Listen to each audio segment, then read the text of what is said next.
Players propelling protectives on the pitch post PCs. We're going all alliterative today on this episode of Ruly Tuesday. Let's do this.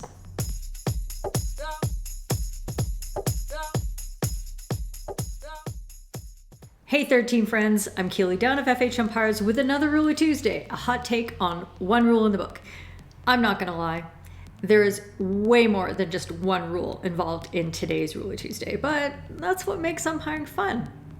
Anyway, let's have a chat about protective equipment worn by field players on penalty corners and penalty strokes.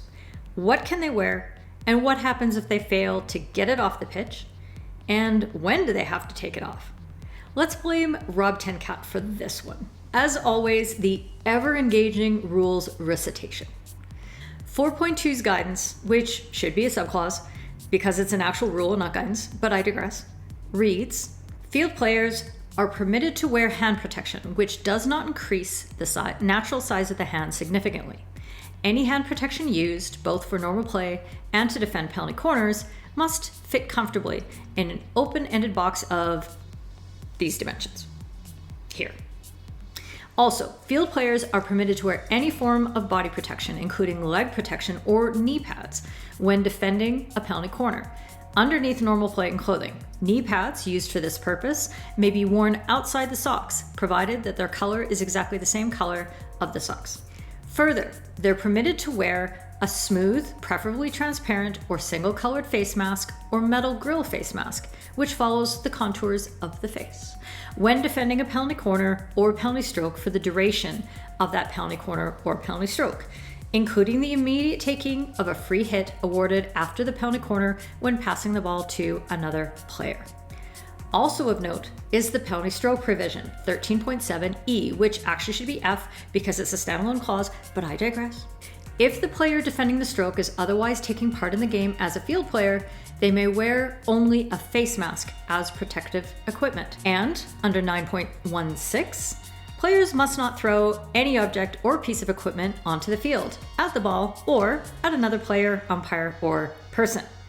Following a penalty corner, if the ball hits any discarded equipment, such as a hand protector, knee pads, or a face mask, a free hit should be awarded if this occurs outside the circle, and a penalty corner awarded if this occurs inside the circle.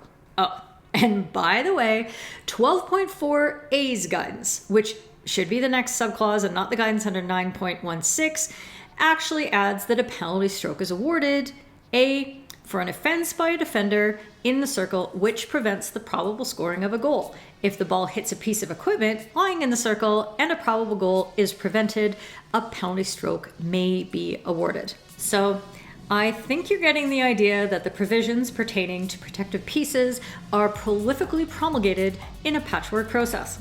In short, there's a lot of them and they're all over the place. That makes it easy to miss one, even if you're a rules nerd like us. And trying to read them together gets tricky. So let's slice and dice. First off, it seems clear from 4.2 that players can wear big gloves whenever they want, so long as they fit in the little box. So they don't even have to check them after the penalty corner. Then again, big mitts may well reduce the silky skills of a Hannah Martin or Arthur Van Doren to, say, my level, so they tend not to stay on too long. What about those knee pads? This one's actually a lot more ambiguous. It can be argued that one can wear knee pads only when used for this purpose being defending a penalty corner. You could also argue that it's not clear, and so long as they match the socks, they're just like beefier gloves. The guidance of 4.2 is written so confusingly, it could really be either one.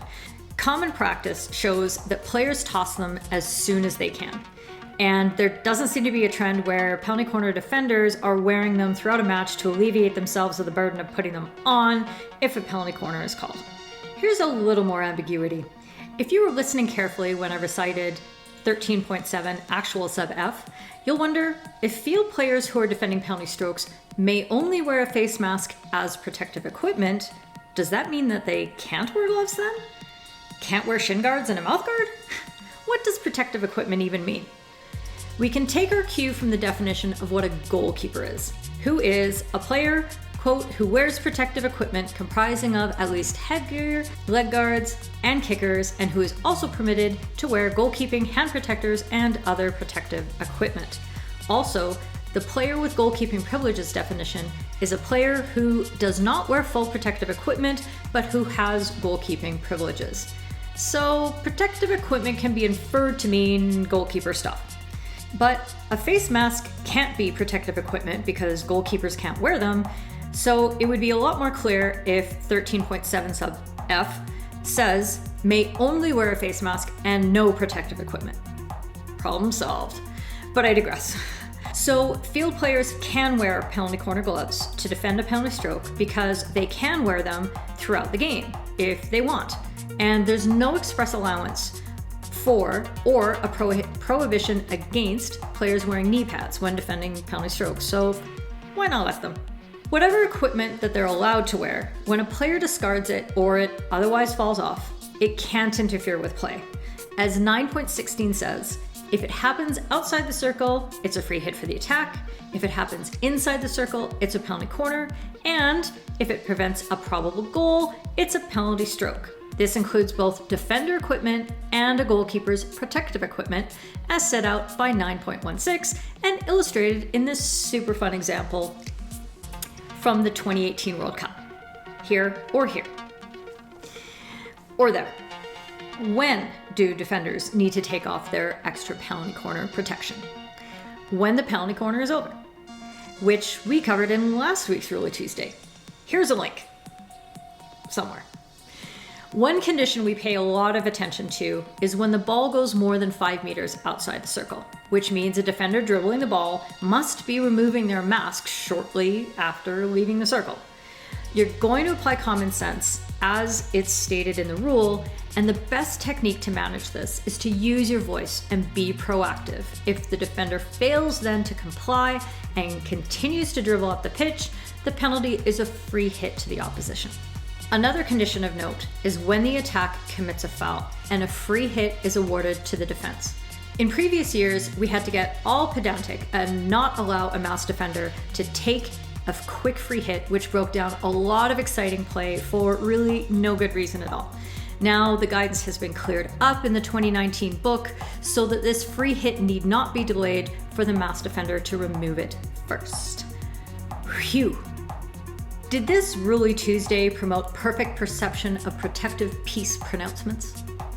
Slide into the comments and replies, tag a friend who has this question, and give me a different letter to alliterate on next week. There's also a potential for patronage if you go to FHU3T.com and sign up for a $3 monthly Blue membership with the FHumpires 3rd team. I'd be so pleased. Ciao for now.